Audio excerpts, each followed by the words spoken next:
Shalom, berjumpa kembali di program Sekolah Sahabat 5 Menit bersama kami, Gereja Masih Advent Hari ke-7 Jemaat Menteng, untuk memastikan jantung kerohanian kita tetap berdetak. Saudara-saudara tahu bahwa di kitab Markus itu sebenarnya cara penulisan Markus itu sangatlah beda dengan Injil-Injil yang lain. Salah satu cirinya, Injil ini tuh bernada mendesak. Dia dimulai dengan tiba-tiba dan bergerak dengan cepat dari episode yang satu ke episode yang lain, yang kalau diterjemahkan dari bahasa Yunaninya itu adalah sering digunakan kata seketika itu juga untuk pindah dari satu cerita ke cerita yang lain. Nah, Injil ini juga ditulis dengan hidup. Dia menggambarkan peristiwa-peristiwa dalam kehidupan Yesus dalam ringkas tapi tepat, dengan gamblang. Dan Markus ternyata memang seorang ahli dalam menulis ya. Dia itu seperti seorang pujangga. Nah, dalam pelajaran minggu ini kita akan mempelajari Markus 10. Diawali dari Markus 10 ayat 1 sampai 12. Itu seperti biasa Yesus lagi mengajar, akan tetapi orang-orang Farisi datang dan ingin menguji Yesus ya, dan menjebaknya dengan pertanyaan.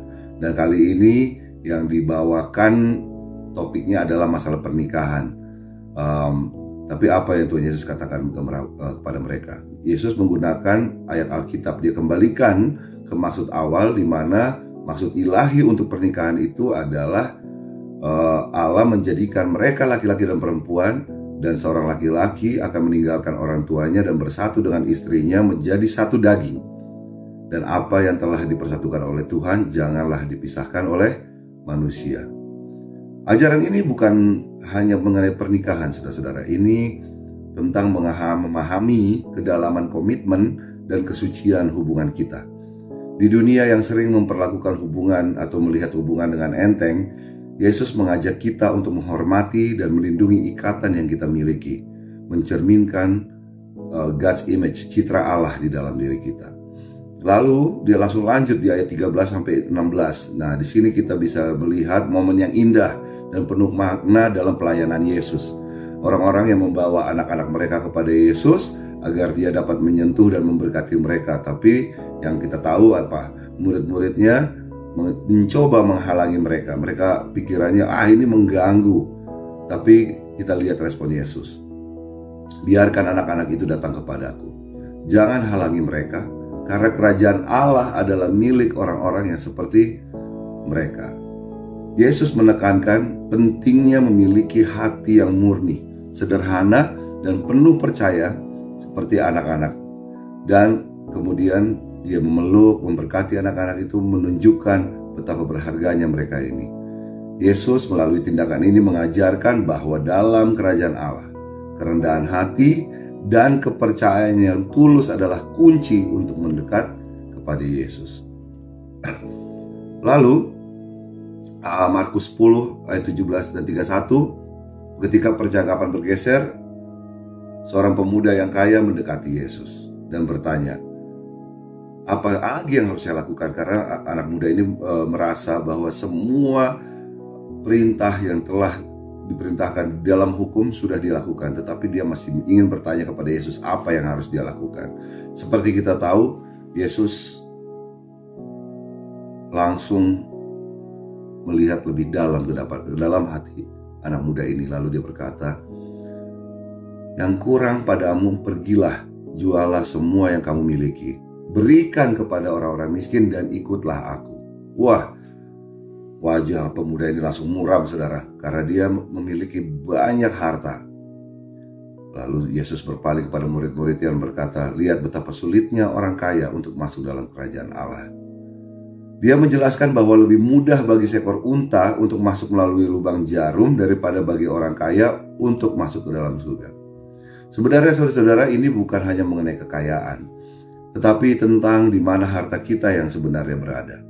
Yesus menantang kita untuk memeriksa apa yang menguasai hati kita. Apakah itu kekayaan, materi, atau keterikatan lainnya, atau sebaliknya kita menempatkan Tuhan di atas segalanya.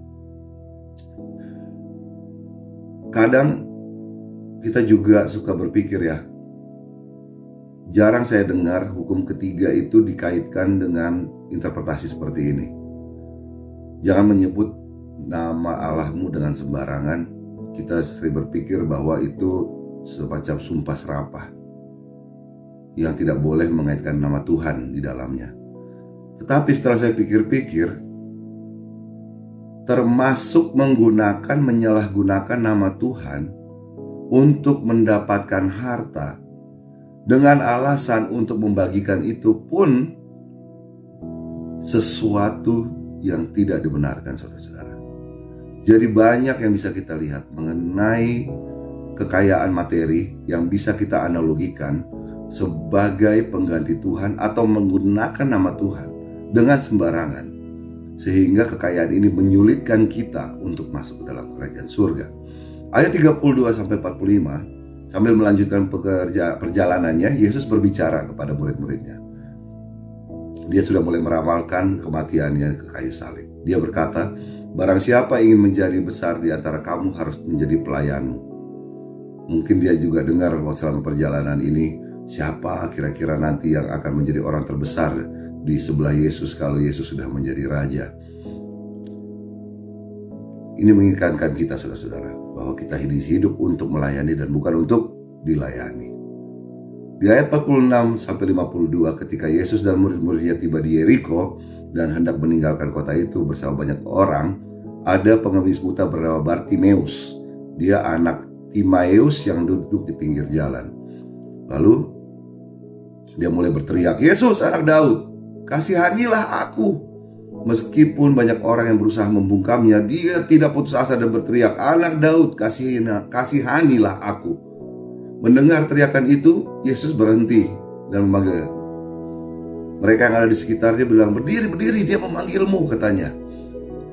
Lalu Bartimeus melempar jubahnya, melompat berdiri, dan dia pergi kepada Yesus. Lalu Yesus bertanya kepadanya, "Apa yang kamu ingin aku lakukan untukmu?" "Rabi, aku ingin melihat lagi." Yesus berkata apa katanya? "Pergilah, imanmu telah menyelamatkan." Seketika itu juga Bartimeus mendapatkan kembali penglihatannya dan mulai mengikuti Yesus ke jalan. Ini ada beberapa pelajaran yang bisa kita lihat dari sini. Kekuatan iman dan keteguhan hati dalam menghadapi tantangan. Ya, kita tidak boleh seperti Bartimeus membiarkan tekanan dari orang-orang sekitar kita menghentikan permohonan kita kepada Yesus. Kita harus percaya sepenuhnya bahwa Yesus dapat menyembuhkan kita. Itulah imannya. Tapi kita juga bisa belajar bahwa seberapa sering kita rasa hidup kita gelap seperti orang buta. Kemana kita lari? Kepada Yesuskah?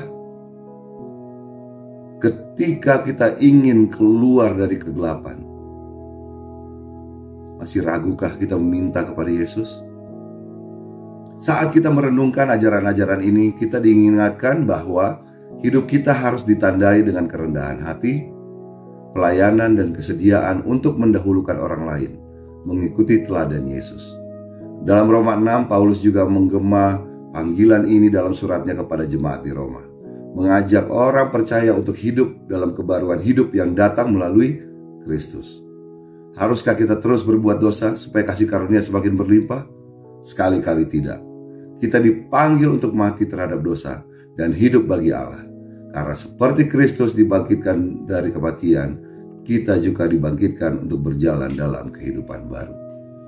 Saudara-saudara, semoga Tuhan memberkati saudara-saudara semua dengan firman yang sudah kita dengarkan.